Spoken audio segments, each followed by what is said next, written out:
your student teaching? Like, with me being in Gwinnett, I didn't finish that message. So I leave my house at 5:30. Right. Monday through Wednesday, I leave at 5:30. Do you know what time I get home? 9.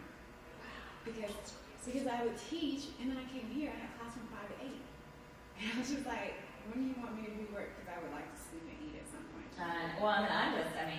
When I was younger, I could do all that and then go home and study more, but I just hit a point where my brain is like done. And it doesn't matter if I sit there at my computer for 5 hours, nothing is going to get done because I'm done. So we just stopped student teaching like not this past Friday, but the Friday before that. So I started working on this stuff. And that's what most of me do. 6300? No one's even started. We're supposed to turn in the Who do you have for that? I have James. He's the guy though. Who do you have for it next semester? Okay. We'll be in the same class together. Yeah. I like Dr. Ford. I don't know. Is it he? She's Is she hard? she's not. She's just very extreme. And I don't think people like that. It doesn't really bother So me. are you gonna do what is that? Not what is it? Ethnography. Yeah, is that how you're doing it, or are you gonna do research? I don't know. I wrote my 6300 like I was gonna do research, but I don't think I'm gonna have time to do any student teach. So I think it's auto ethnography, right? Auto ethnography. But that's not. See, my teacher doesn't even know this. We're supposed to be doing the auto ethnography, but he doesn't speak topics as if we're doing research. Like, I'm just, which one I think I'm going to do, I think I'm going to do formal assessment as a means of differentiation. Because at first I was going to do stuff that I've been working on with Brett and Greg. And I was just like, I don't even know how to apply this to No, yeah, he tried to taught me I was like, yeah. I would just be like, But we can weren't I just copy your favorite things? So, but yeah, everyone in that class is supposed to turn in their draft like, hey, the client like 2 or 3 weeks ago. And So why isn't she? Because usually you want to have the same person for that. exactly. But Or why isn't he gonna? he said they just asked him, they wanted him to teach some other class, and so they wanted. So what do you have him? I have her for your class on Friday, which is chemistry. I thought it was an education person that taught 6400. No, I have. You mean Kim and Michelle right now? No, you're 6400. Who's teaching that in that account? Ford. I'm sorry. Ford. Yeah. How have you had Ford before? I had her for diversity and sectionalities. But this would be her first time. When I had her last fall, that's her first time having her last Oh, she's a grad student. She's not. Right. I think she's fine. I heard some stories from her. But when I had her, it was me, Gabby, and one other person. That was our entire class. 3 people. So we were really, we still do our work, but we were really bad. Like our last 2 classes, we met at coffee shops. Yeah, cool. She's very well. I hope I only get that class. Well, and we'll get to see each other. Yes. It's Wednesday nights, right? Yeah, I just signed up for it. Well, a couple weeks ago, I just signed up for mine. Is that all you have? How about you? Yeah. And then, But I have. you don't graduate till summer, or you graduate? Yeah, because I have Science yesterday. earth science. Yes. Why can't you do the wiki thing in the spring? I don't know if I can. Because that's what class is that. It's chemistry though, right? No, it's Grish teaches it, but it's wiki, and so like at least when we took it, that's what we took. We took it instead of earth science. Eden and Tracy and I, and Tracy. Was it life? It wasn't biology. No. Because I have biology with Grish. But it's really, as long as, because there's, one of our physics people is going to take it in replace of, So Sarah, what you do, Earth science, right? equals NRT, because as long and all as that your for project gases? is earth science based, like we did volcanoes for our project. No, And that's what you are doing. I mean, you're not doing some, Find out, because then you can graduate in May. like, dumbed I'll down send you all version. this. So I'm doing combined anhydrous gases. Because this is the thing that Brad gave us, is the, Ask Dr. Grish. Gracious talk. Ask Dr. Grish. that you can use that equation, they can figure it out. Because Because the bottom line is that we keep that huge that thing. class, how is that? the Like, bubble is it just sinks once to the you- ground. Once a week, and we So didn't meet why every does it period, and she kind of introduced Instead you to of all flow, different kinds, most but that's how I bubbles learned how to flow. use And so it's filled with ABCs. carbon I mean, dioxide, I don't so remember if it's she like, changed it. so since one I've does been two is springs ago PV that had. NRT, But, and then he says, so And she, volume like, that's the is first equal time to I got exposed to NRT Moto, over. and, I mean, it was all kinds of technology stuff, and then we had to make one. That method. And he says pressure Not that is the time consuming. same for the Yeah, it's world. not that bad. And then one Not more, for the temperature's Is it- not. her normal stuff. So like It can't a be bubble This is and bad. temperature Did you get an A? flows Yeah, I did. I wide made it. and it's made of Uh, air, When I and she treat says barely, it's it's 20% oxygen. Really? So you knew your exact grade? Nitrogen. I didn't see the A. And at 0 degrees, I mean 20 degrees Celsius. Yeah. And But he this curves it, bubble didn't he? Or did he is curve it? carbon dioxide at, he He says curved it. around I was 0 gonna go with degrees that. Celsius, even though it's much colder, but He by curved the it. time it warms up, it comes down. So you can find the molar mass of this. So, oh, Take a siesta till D about 2 and then equals read. molar Can't wait the for volume. 6 minutes and a half time. This You know is how many times defining we've the been in volume there? of it, and the mass is At the this. end.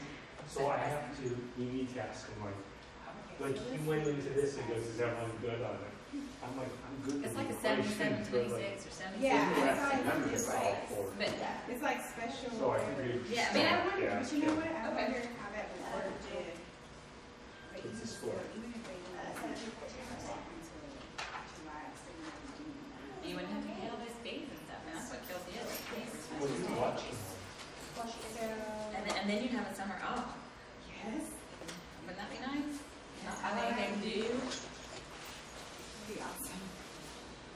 And then it's like something too that you like really, I think really use versus, I mean, not that you don't use what you have in earth science, but just seems more applicable to. Yeah, because he said ref called 3 15-yard penalties in the last 30 seconds. The Buckeyes kicked a field goal. Looked like Kill was going to have another seizure. The Minnesota coach. Oh, He has epilepsy or something, like he's had multiple Oh. seizures. He's had like the scanners and stuff.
and stuff. Yeah, you gotta take that test, so it's got people retest.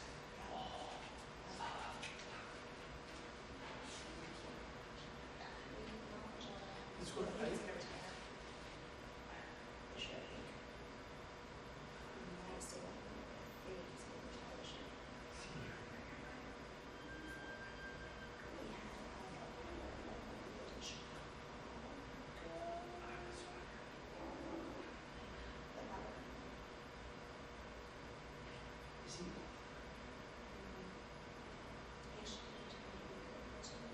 not like years of service, but like years in age. We have a lot more people to get people together. She's a mess. I know. I don't remember crazy. Okay.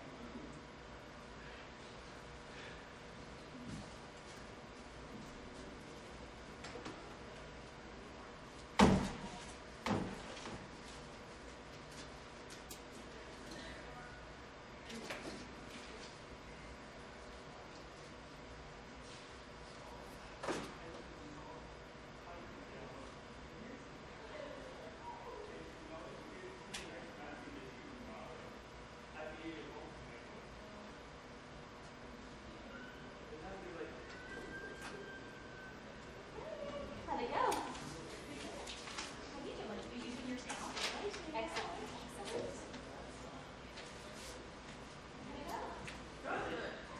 I had to wake some people up for each other. You did not stop. Yeah, I did. They were like, are you really certified? Certified Certifiable? crazy. No. I am funny, but I told I didn't teach you what to do. Oh. Yeah, be quick in my class, though. I had to go with it. She really wanted people around. I'm okay with that. You're all good. Good for this one, up here, Scott. Right here. Yeah, this is what we did in class. That's good.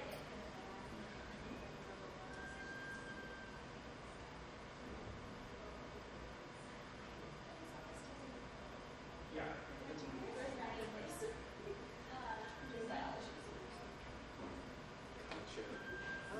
So they had some biology people.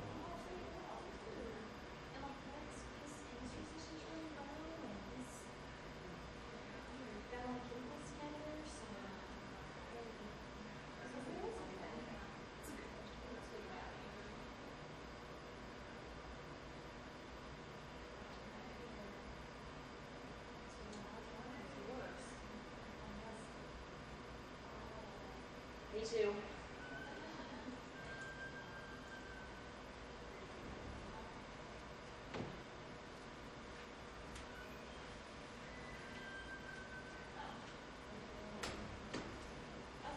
Thank you very much.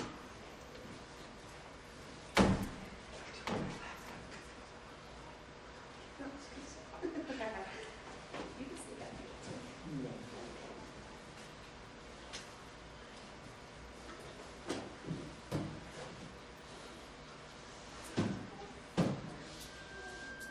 All right, I'm going to go ahead and get started, and I'm going to talk to you about a school-wide field experience that we did for our 9th graders, where we integrated science, math, a little bit of technology, and some language arts and goal setting. I am at Peachtree Ridge High School. It's a Gwinnett County public school in Suwanee, Georgia. We have about 3,200 students, so we're a pretty large school. And in Gwinnett County, just about all of 9th graders take biology. We have a small group of about 60 students who are on the accelerated path that don't take biology, but the other 700 or so 9th graders take biology either in the fall semester or the spring semester. We're in a 4x4 block. So that means that we have close to 400 students, not quite 400 students enrolled in biology during any semester. Our school teaches a co-taught biology, a college prep, which is our on-level, and then a pre-AP, which is our honors and gifted. and we have a pretty even split between our college prep and our pre-AP. We're working right now towards getting STEM certified or having a STEM certified program. And what we're really focusing on is trying to incorporate or integrate the content areas. So math, science, engineering, technology. We're also trying to incorporate some arts and literacy into our classes. And so we're looking for ways to do a better job of this with all of our students. And so that's kind of where this project started. We're looking for ways to integrate content to make it more relevant for our 9th graders. Our school is also working on increasing rigor and relevance of content through our STEM certification process for all of our classes. So not just our STEM pathways or our STEM programs, but how do we really make this content meaningful to all of the students? We have done some STEM initiatives with our elementary schools. Last year we did National STEM Day in May. We went over to an elementary school, we took some of our students, we did a couple of little small group sessions where they were building like a little crane to lift up gummy bears, and they were doing some things, balancing the nails on the head of the nail, just to try to get them interested in science.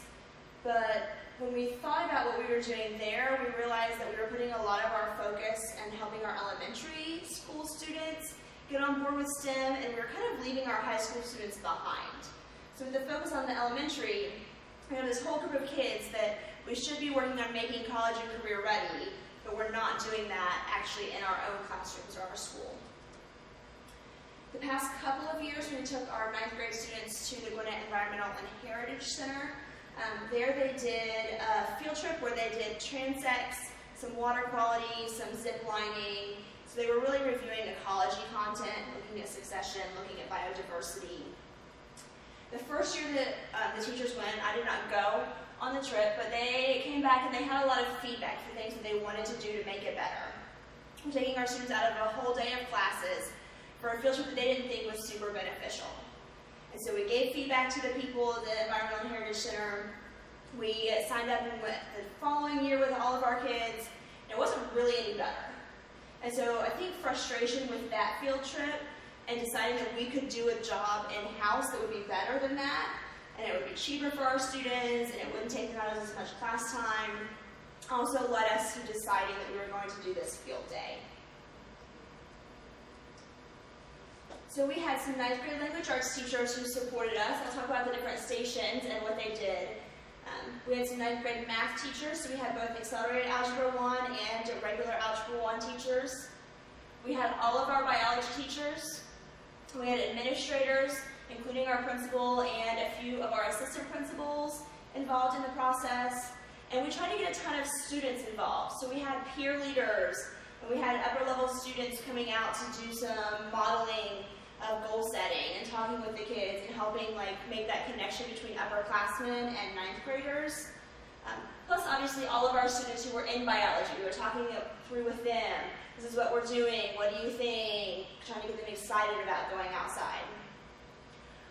Our school is relatively suburban, and so our students don't spend a ton of time outside, but there are areas that are available to them. So right behind our school, we have a nice wooded area. We have a little stream and a pond, and it walks straight over to where our Peachtree Ridge Park is. So we have a good bit of outdoor space on campus or next to our campus, but most of our students don't take advantage of that space. So we're trying to take what we have and what we know our students' experiences are and try to merge those two together.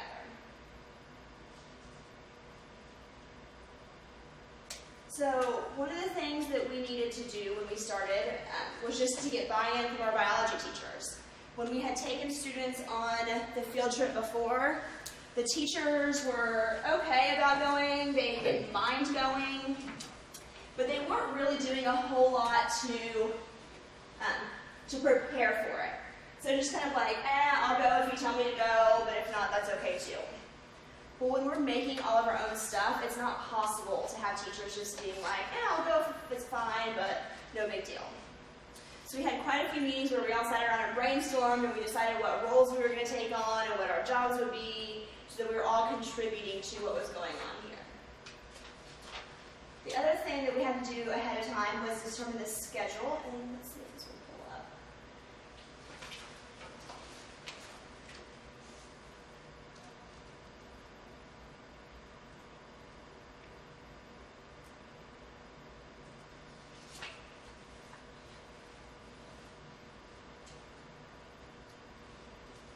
So we decided that we would take out our first and second block students in the morning. So you can see we had some AM sessions. And then we would take out our third or fourth block students in the afternoon, so we had PM sessions. So our students were missing one other class during that day. It turns out that most of them were coming from either a business class or PE, just happens to be where they were scheduled.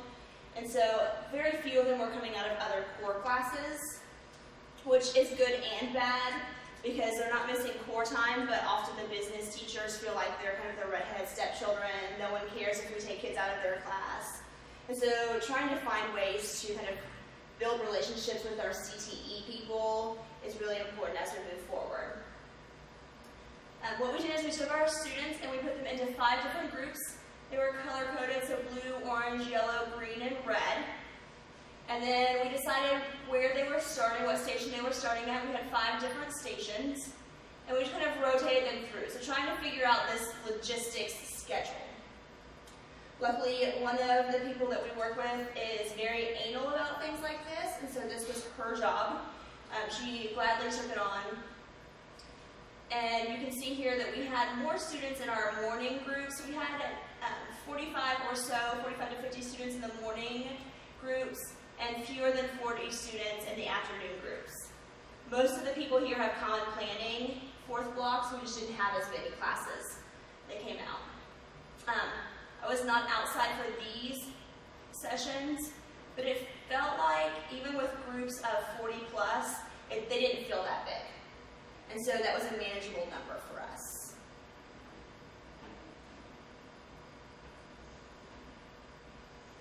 Once we had kind of an idea of the schedule, how long we were going to have them out there, how many stations we were going to have, we wanted to start putting together our activities and aligning them with the AKS. And Gwinnett County AKS is Academic Knowledge and Skills. It's our version of the GPS. And so you can see, if you turn on the back of this page, that we've laid out some biology, some language arts, some math, and some world geography standards that we were going to try to link in. Our world geography teachers ended up pulling out. They decided that it wasn't going to work with their scheduling. But the initial intent was for all 4 of the 9th grade core classes to be involved in this activity.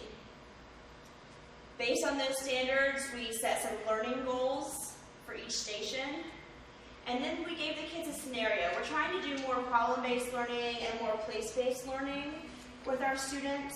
And so their scenario was to determine if the Peachtree Ridge Park that had been built back behind our school was having an impact on our local ecosystem.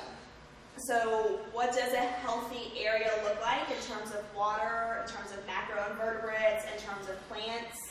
And then is that aligned with what we're seeing back here, or are there things happening back here that we should be concerned about? It's kind of giving them a frame for the work that they would be doing out there. In the 5 different stations, at the math station, they were going to graph some of their transect data. They were looking at the difference between coniferous and deciduous trees, and looking at the circumference of those trees to determine the amount of carbon that was stored in them. At the language arts station, they were making a claim about whether the stream was healthy or not based on their water quality, and writing that up with some evidence. The transect and the water quality stations were the 2 biology stations. And then we had one station where we were getting them some food. So in the morning we had Chick-fil-A biscuits brought in. In the afternoon we had pizza brought in that was paid for out of part of their field trip money. And then our plan was to do goal setting at that station and have one of our counselors out there kind of working with the students. I will say that that station was pretty much a disaster because our counselor didn't come out. And so we ended up trying to make up our own things about goal setting. It's not really my area of expertise, so I'm trying to come up with something that I don't really know a whole lot about. And then we ended up having our peer leaders coming out, but they didn't all come to the training that they were supposed to come to, and so they didn't know what they were doing, and depending on what teacher was there, because we had different teachers floating through, some of them just gave the food and let the kids go, and so that's a station that definitely needs some work, and I'll talk a little bit about how we're changing things moving forward. But those were the 5 stations that we had decided fit with our AKS and help us kind of blend some of those lines between our content areas. So the biology stations, if you look in your little packet, you have one on water quality. So there's a document analysis and a thing on the back for them to write their paragraph. We also gave them data sheets from Georgia AdoptaStream. And so we took the water temperature, we took the pH of the water, we took dissolved oxygen content of the water, and then we took dip nets and looked for any kind of macroinvertebrates. This was on Halloween, and it was freezing outside. We start school about 7 o'clock. We had our kids out there by 7:30. I think the temperature was like at the low 40s. So we didn't get a whole lot of macroinvertebrates the first couple times through. The kids didn't even want to take like their hands out of their sweatshirts to do anything. But as the day went on, we started to get some fish, some crawfish, a couple of flying insects. And so as they started to see some of these living things, they got really excited because they'd never seen them before. They didn't know what was going on. So we kind of walked them through that. Part of our focus was on the water itself, and we're trying to link that with more of a macroinvertebrate focus. So dissolved oxygen was 2 parts per million. What does that mean to the things that live there? Or the water looks like it's clear, you can see to the bottom of it. How does that impact the organisms that are there? So we didn't do a great job of linking the kind of physical, chemical characteristics of the water with the organisms that we found, but that's an area that we want to really make some merging on that. And in the transect study, we measured out a transect, gave each of the groups. A group was about 4 or 5 students. They had a 20 by 20 plot along the transect, and they numbered their trees, and they measured the circumference at breast height, and they determined if they were coniferous or deciduous trees, and then they also looked for debris. So if you look, the next page, station 4, gives them a little bit of background about why trees matter, talking about the carbon cycle, and what is a carbon sink, and how do we store carbon.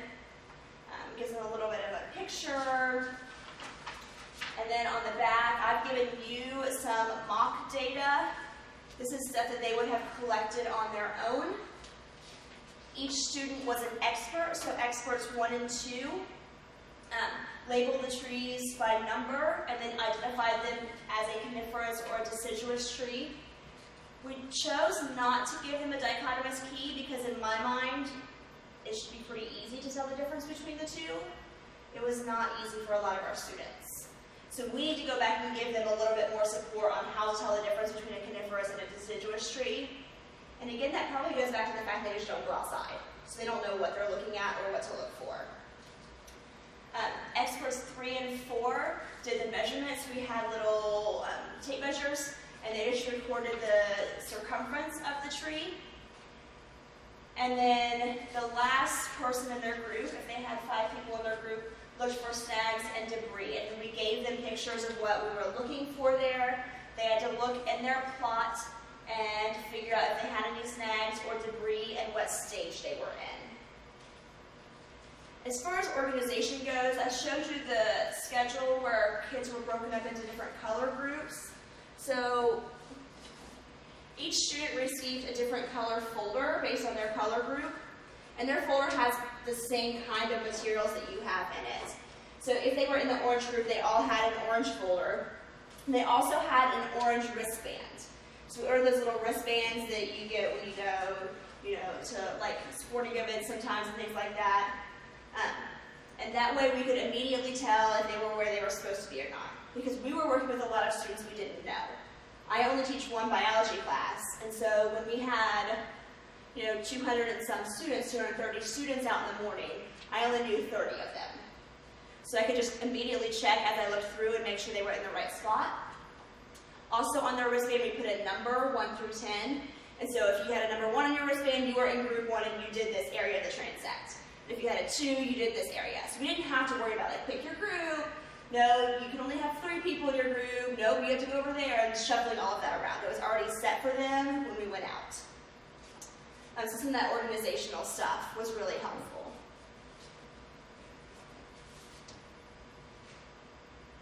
At the math station, the students were incorporating graphing skills with their data. And so if you look at the mock data that we've given you, and then look at the last page here, the first thing that they had to do was they had to go from circumference at breast height to diameter at breast height. So we gave them the formula, you're dividing by pi, and we had them do those calculations. And at this station, we had 1 to 2 math teachers plus a biology teacher. So we had math teachers kind of walking them through how to do calculations, how to use their calculator, things like that. Once they had that data, they were using that to determine how much carbon was stored in their tree, and we gave them charts to look at to determine the amount of carbon. We pulled this from some online database. So it is like the actual information. If you have a tree that's this size, it has approximately this many kilograms of carbon in it. So again, we could link that back during the math station to why does this matter? Why do we care about carbon? Because in the carbon cycle, we talked about photosynthesis, we talked about cell respiration. Remember, we need carbon for these processes to happen. So trying to link back some content with that. We had the students making scatter plots of the coniferous and deciduous trees and the amount of carbon that was in each one. Unfortunately, we did not plan well ahead of time, and our math teachers taught scatter plots the week after we went outside. And so some of our kids knew it because they had been exposed to it in middle school. But we definitely need some better communication between the departments so that what we're teaching and what math is teaching is linking up. So we have a plan for that. In December, we're going to meet together and kind of sit down and start talking about vocabulary. How do you determine what goes on the X or the Y axes? How do you determine how to spread out your intervals? And so the way that math teaches it and the way that science teaches it will be the same so that it doesn't confuse our students. But in general, they got the idea. Most of our trees were fairly small, so their scatter plot tended to be concentrated over on the bottom left side. But they were practicing graphing skills and some math skills. At the language arts station, we had students do some close reading techniques to analyze their water quality. I'm going to give you 2 of the articles. Each student in a group was given 1 article to read. And then we had some chart paper where they did a little T-chart. What does a healthy stream look like? What does an unhealthy stream look like based on these physical and chemical properties? Thank you. You're welcome. So the orange one talks about temperature and what temperature tells us about the health of a stream. The yellowish one talks about pH. And the top part is the same for all of them. So it really talks about like physical and chemical properties and why we care. So I'll give you a minute to kind of read through that, and then we'll talk about how we would use them.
based on those two articles, or we also had an article about dissolved oxygen and macroinvertebrates, we would have the students on their little chart paper tell us what were characteristics of a healthy water source and what were characteristics of an unhealthy.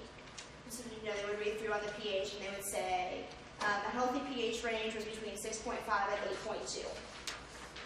And an unhealthy range would have values below 6.5 or above 8.2. Our more literate students, our students who are better readers, would actually be able to go in and say, like, this is why it's unhealthy, because it would kill the eggs, or, it would decrease photosynthesis. But our most basic students could just tell us what was healthy and unhealthy. They would take this chart and they would compare it to the water quality that they calculated or that they collected. And then on the back, they had to actually write up a paragraph about, was their water healthy or unhealthy based on the data from their field experience and their articles. So we're trying to get them to make text-to-text connections, one of their texts being the article that they're reading, the other text being the data that they've collected. So trying to make some connections between two things that might not seem like they have commonalities or that they don't naturally make connections between. And also trying to get them to make a claim and support it with evidence. So my claim is that our water is healthy, and then here's my evidence for it.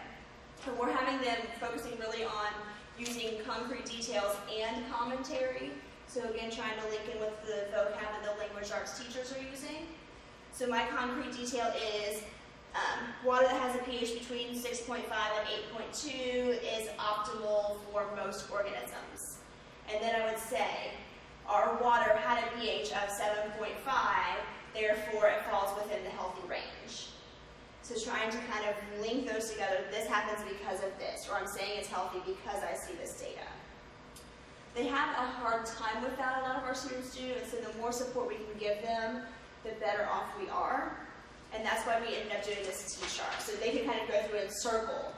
Mine fell on this side, mine fell on this side, or highlight, or whatever. And it helped them kind of, in their minds, figure out first, was it healthy or not, and then what data supports that. At the language arts station, in the morning we had a biology teacher and a language arts teacher. In the afternoon we had just 2 language arts teachers. And we realized that we actually do need a biology teacher there also. And we thought that our language arts teachers would be comfortable enough reading these and being able to analyze them. The new language arts standards have them spending about just over 60% of their time reading scientific text. That's where they're being tested on the milestones and on our county assessments, but we're not quite there yet. So we definitely needed to have a science person there supporting the content that the students were reading through and had questions about.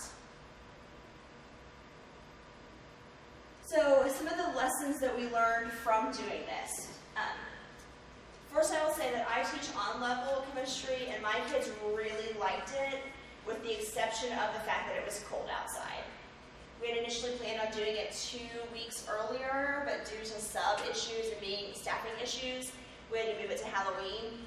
And that was just the first week that it really started to cool off. And so I think it was a little bit of a shock for them. But we did this on Friday. On Monday, when I asked them how it went, we debriefed about it.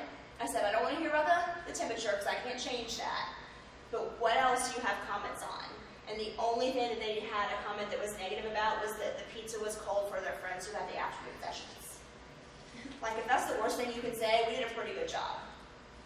So I think it was really powerful for our students for a number of reasons. One, because they actually see that science is everywhere around them. When we take them some other place on a field trip, they think that this is a special place where science happens.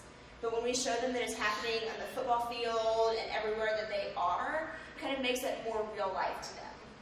And they see us as the experts. We're the ones out there with them in the stream, in the woods, telling them how to do this. And I think it just gives them a picture of us more as a scientist instead of just a teacher who happens to be a science teacher. So I think that was really good as far as the interactions that we had with our students and they had with their community. We definitely need more collaboration, like I said, with the math.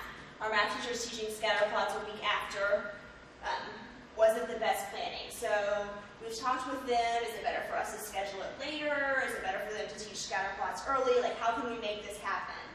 And so we're working on a date right now for our spring sections so that the kids have already done scatter plots if they're currently in math before we go out.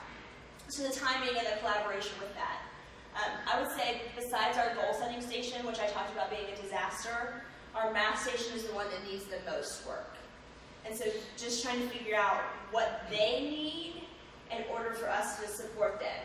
It was really like this was a science station that happened to have a math teacher at it, and we wanted to be more of an integration of those. The way we ran this this time is we had 2 teachers per station, and so one of the teachers stayed at the station, and the other teacher walked the kids to their next station and then came back. And we decided that it really would work better if we had what we're calling rotating teachers and stationary teachers.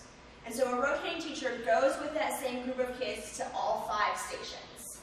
So that is your group. They are your babies for the whole entire time they are out there. You get to know them even if they're not in your class. You are like their contact person. And then the stationary teachers are the expert in that one area. So if I say at water quality, I'm the expert in how to do these water quality tests and what they mean. So just trying to figure out a way where we have content experts, but also people that the students know and are comfortable with.